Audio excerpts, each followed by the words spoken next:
Bonjour, nous arrivons à la partie 3 du cours sur Hernani. Nous allons aborder dans cette partie les règles du théâtre classique et Hernani entre compromis et innovation. Nous traiterons cet aspect en 4 points, l'unité d'action, de temps, de lieu et enfin la composition de la pièce basée sur des reprises et des échos. Tout d'abord, il faut savoir qu'Hugo réalise la synthèse entre la tragédie et le drame dans sa pièce. Il fait cette synthèse telle qu'il l'avait définie le drame romantique dans la préface de Cromwell. D'abord, il reprend certaines caractéristiques de la tragédie. Il reprend précisément 4 points de la tragédie. La composition. Hugo adopte en fait une composition assez fidèle au modèle classique. Sa pièce est composée en 5 actes, même s'ils sont de longueur inégale, puisque l'acte 1 fait 414 vers, le deuxième 292, le troisième 585, le quatrième 509 et le dernier 355. Les écarts entre ces différentes longueurs ne sont pas considérables et assurent finalement la progression dramatique de la pièce. Autre point repris de la tragédie, l'utilisation de l'alexandrin. C'est une pièce en vers. Hernani est en vers comme toutes les tragédies classiques. Troisième point repris, dans Hernani, il y a une fin tragique qui est justifiée par la passion des personnages et par les rivalités politiques, comme on le retrouve la plupart du temps dans la tragédie. Et enfin, dernier point comparable à ceux de la tragédie, tous les personnages appartiennent à l'aristocratie, même le proscrit Hernani. Le peuple est finalement simplement mentionné, par exemple les valets ou les pages dans l'acte 3, scène 3, mais il est mentionné comme une menace. On le voit par exemple au vers 1535 et suivant. Donc tous ces éléments-là sont des points communs entre Hernani et la tragédie. Mais Victor Hugo, il utilise aussi des procédés du mélodrame. Il en utilise 5. D'abord, les motifs du mélodrame. On retrouve le thème du poignard, du flambeau, du poison, comme dans un mélodrame. Dans Hernani, les décors sont somptueux, comme dans le mélodrame. Par exemple, l'action se passe dans un château, dans le tombeau de Charlemagne. Troisième point commun, la mise en scène est grandiose. Elle a pour but d'impressionner le spectateur. C'est une pièce qui s'adresse autant aux esprits qu'aux yeux. Quatrième point commun, certains passages sont accompagnés de bruit et de musique, comme dans le mélodrame. Et enfin, il y a des coups de théâtre. Le revirement de Don Carlos, Hernani qui révèle son identité, qui renonce à la vengeance. Donc tous ces éléments montrent les points communs entre Hernani et un mélodrame. Pourtant, malgré ces reprises, Hugo utilise une nouvelle forme de théâtre. Il utilise le drame romantique, forme nouvelle au XIXe siècle. Alors en ce qui concerne les règles classiques, voyons comment il les fait évoluer. D'abord l'unité d'action.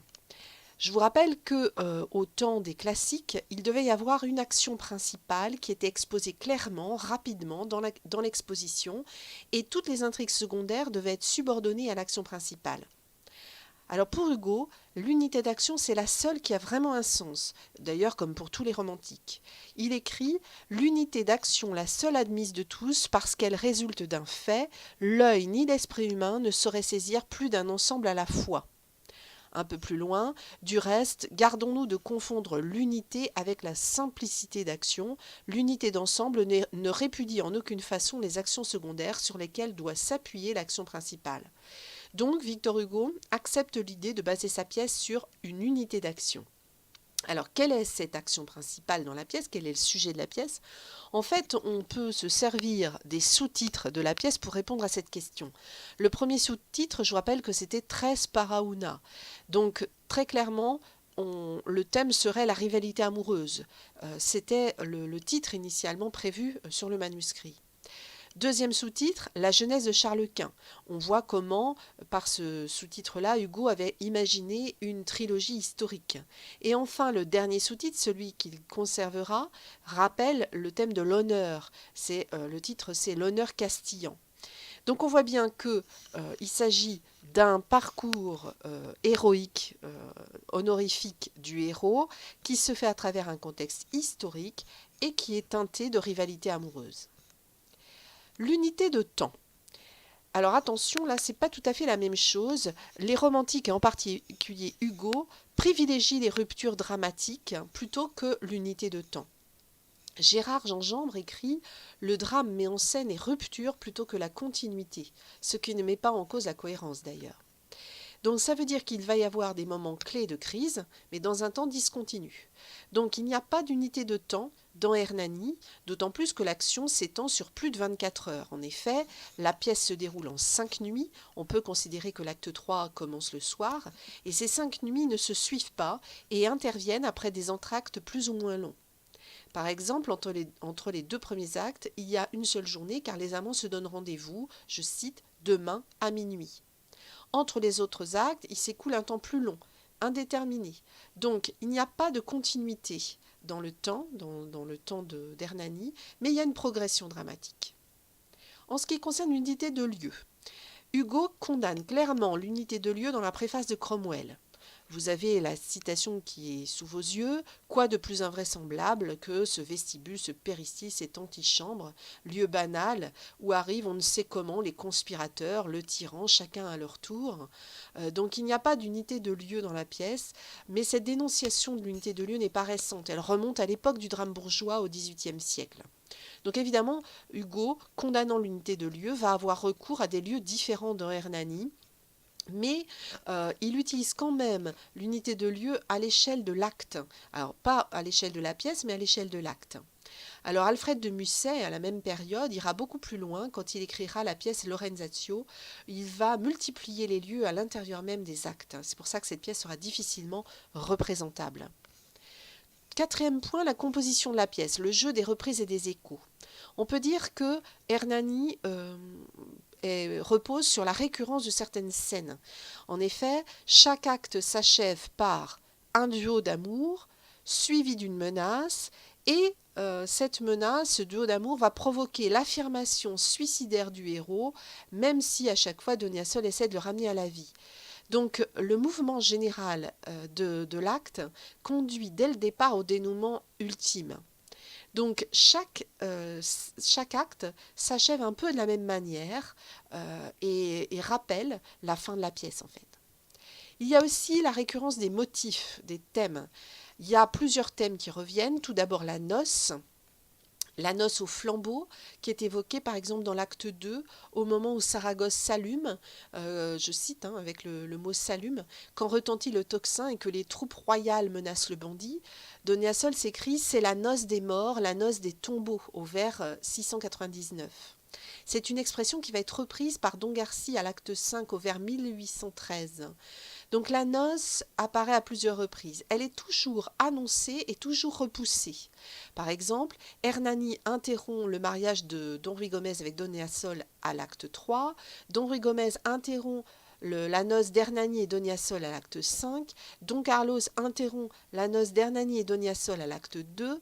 Et Don Carlos interrompt le mariage prévu de Don Ruy Gomez et Doniasol à l'acte 3 avant finalement d'organiser le mariage d'Hernani à l'acte 4. Alors celle qui nous intéresse, le mariage qui nous intéresse, c'est particulièrement celui d'Hernani avec Doniasol. Et si on s'y attarde, on voit qu'à l'acte 1, Don Carlos et Don Ruy Gomez interrompent le duo amoureux. Dans l'acte 2, les troupes du roi poussent Hernani à la fuite, ou plutôt c'est Doniasol qui l'enjoint de se sauver, donc la noce est interrompue de la même manière.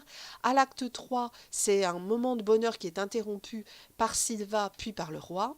Et à l'acte 5, l'union elle est sauvée, le mariage est sauvé, mais il n'est jamais consommé sur terre. C'est une union qui correspond plus à une extase mystique.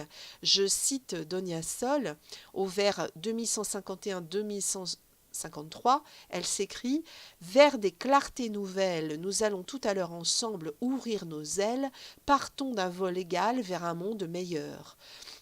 Donc la noce est effectivement sauvée d'une certaine manière, mais dans un autre monde. Autre thème, autre motif qui revient, la tragédie du nom et du titre. Le jeu entre les deux noms, Hernani et Jean d'Aragon.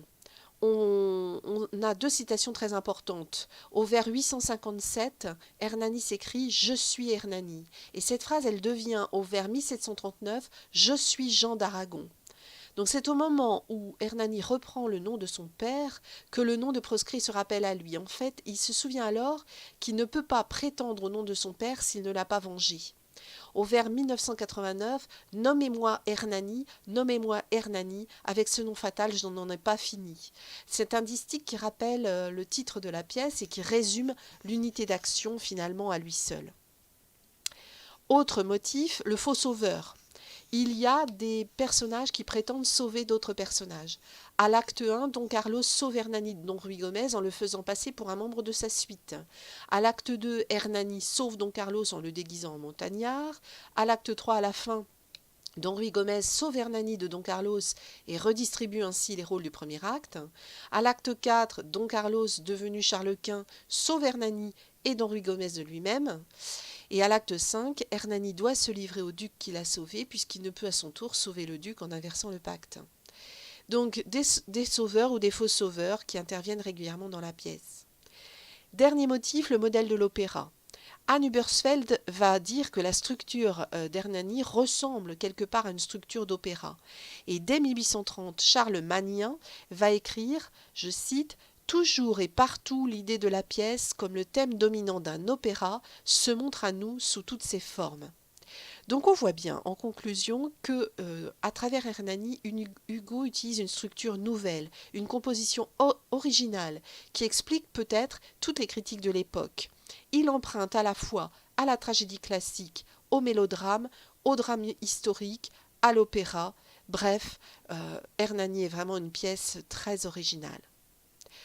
Nous aborderons dans l'enregistrement suivant la partie 4. Cette partie sera consacrée au contexte de la bataille d'Hernani. Nous nous intéresserons à tout ce qui a créé la bataille d'Hernani. Rendez-vous donc pour un nouvel enregistrement. Bonne fin de journée.